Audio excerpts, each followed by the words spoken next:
plant-based chef, Robin Asbell. And yet again, I'm here to share the secrets of delicious, flavor-forward, plant-based food. And you may know, I love sushi. I've been teaching people how to make sushi for over 20 years. One of the most popular rolls is something called spicy tuna. So how am I gonna make that plant-based? Well, I've got a super secret ingredient. What could it be? Watermelon. That's right. I'm gonna make tuna out of watermelon. Now, if you haven't done this yourself, it's surprisingly easy. And you don't have to call it tuna. You can call it marinated watermelon for all I care. It's just a really nice, natural, plant-based way to enjoy sushi. So please come along and please follow my channel, Robin Asbell Plant-Based Chef. Check me out on my Facebook page, my Instagram. Come on over to my website at robinasbell.com and you can get a free recipe cookbook download, among other things. So come on along and we are gonna make some sushi. So let's get started on our beautiful watermelon tuna. So it's super simple. I've got my watermelon right here, big beautiful watermelon. Oh, so fresh, so delicious. I'm just going to cut this watermelon and I will cut it into some slices. And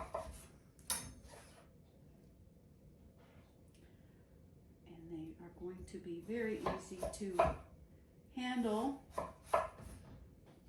And I'll save the rest of the melon, of course, to eat later.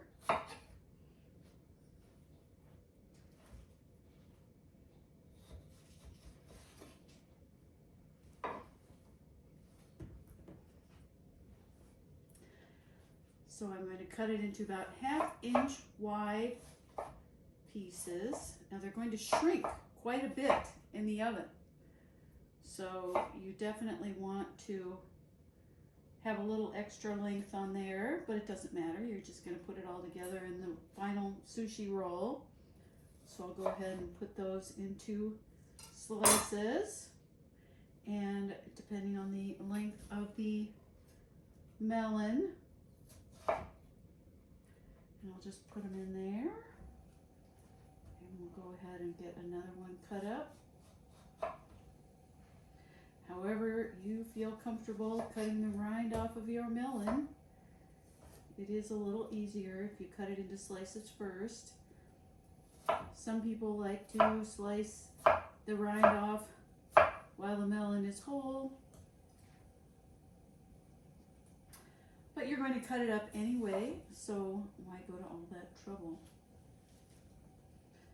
So I've got about, it's going to be about 4 cups of these melon slices, and I will then stir up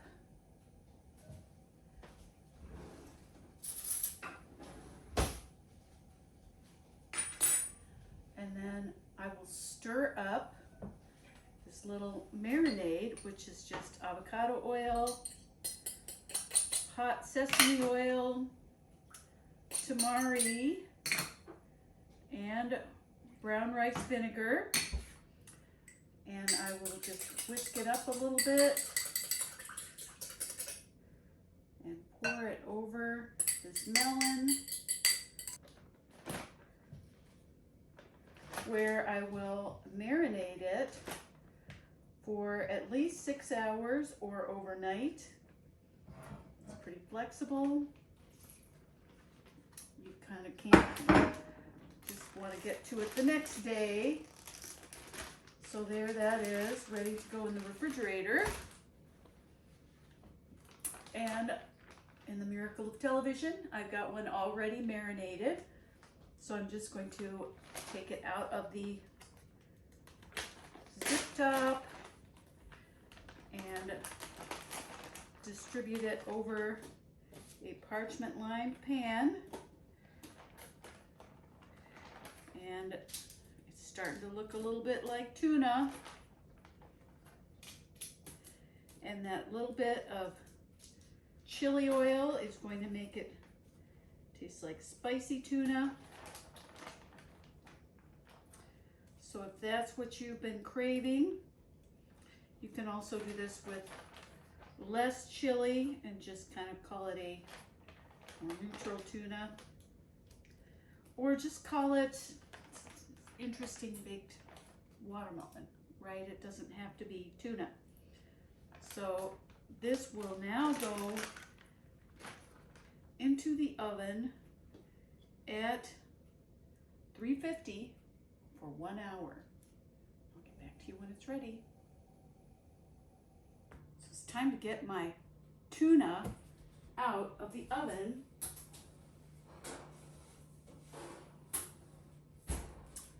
And here we go. See how lovely it is. It's shrunk and browned up and gotten nice and slightly dehydrated. That's exactly what we want. So I'm going to transfer this to a storage container and I'm going to chill it so it will be tuna-ish. See you then. So now I've got my gorgeous watermelon tuna, and it's been roasted and chilled so it's ready to be used. Sort of looks like sun-dried tomatoes in a way. So I'm going to make the sushi rolls. Now I will put in the instructions about the making of the rice. So I have sushi rice mixed with a little bit of, actually had extra of the vinegar from the ginger. So I'm going to put a little bit of cooked sushi rice on here. Now I've got water, which is seasoned with a little bit of vinegar. That is to allow me to, you have to get your hand wet whenever you touch the rice, or it just sticks to you like glue, which is the point of having slightly sticky sushi rice. It holds together in the roll, or however you shape it. And I will just pat it out. You want to keep this very slim. This roll is going to be a 1 bite slice, so you just keep it a little over 1 grain of rice thick. Okay, so here is the rice. Then I will put my beautiful tuna strips on there, and we just put a few of those on. And it's just beautiful, and I'll go kind of heavy on this.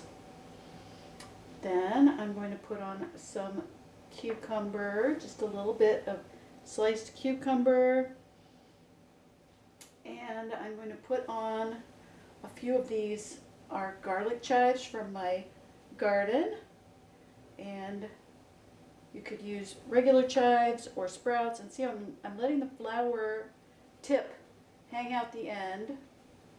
And I've also got some beautiful squash blossoms from my garden.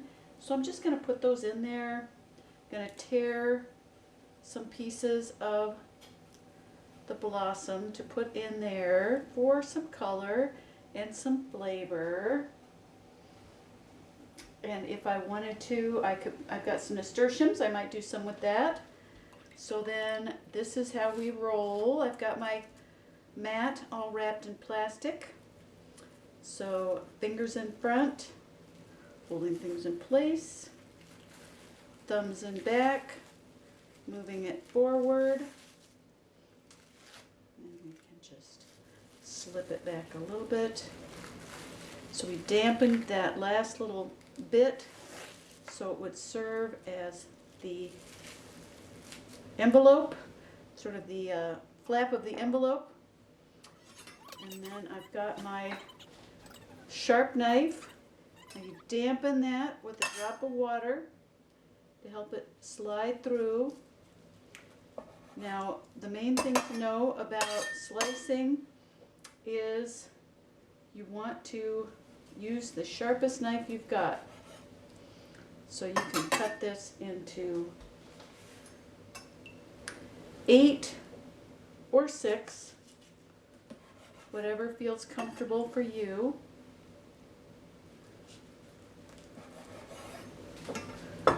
And see how we get this beautiful roll. I'm going to put some of these on my plate. Let's see, I can do them like that. And I'll go ahead and slice some more to show the beautiful filling. And I can garnish them as well with some more flowers.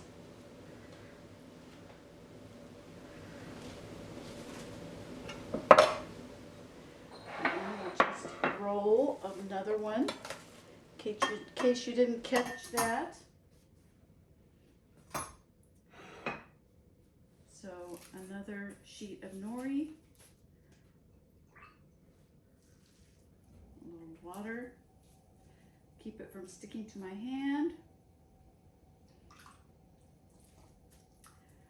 I just love this sushi rice. Now, if you are interested, you should go back and check out my hand roll video where I used a blend of sushi rice and quinoa in some of the rolls.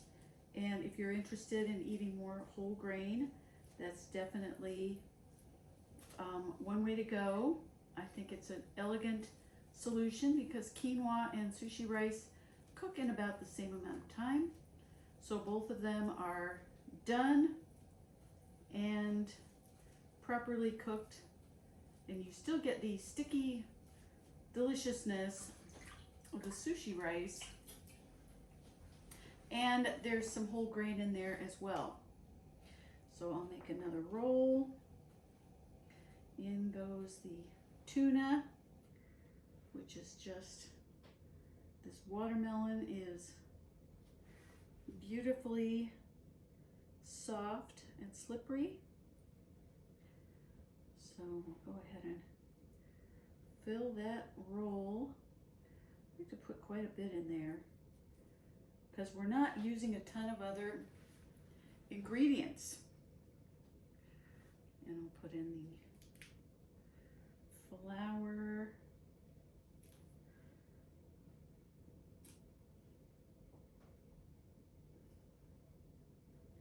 Now, if you're making this in the wintertime and you do not have access to edible flowers, definitely do this with some other thing that you enjoy. You could certainly use, I also like to use shiso leaf in this one.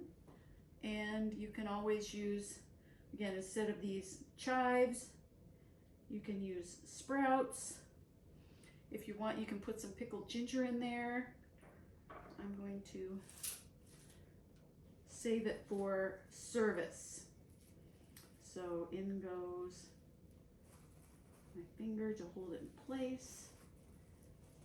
And just roll it on the mat. And the mat never seems quite long enough.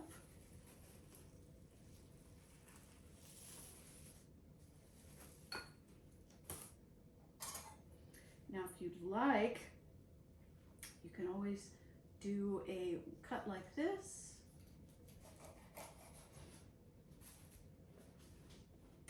And then an angled cut. So I'll cut this in half. Cut an angle. And you get a nice architectural look. And it really shows off the filling.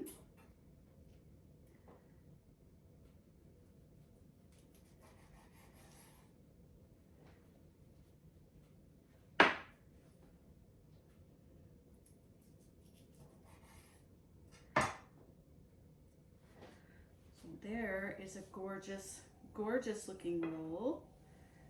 I'll put that on this plate that we can then show it off, right?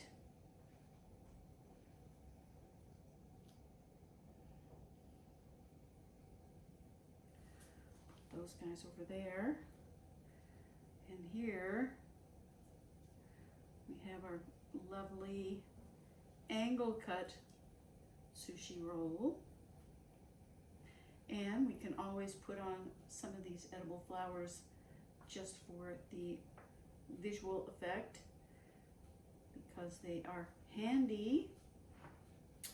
So here we have our beautiful tuna, completely plant-based tuna, which is gorgeous and delicious, and it's super easy to make.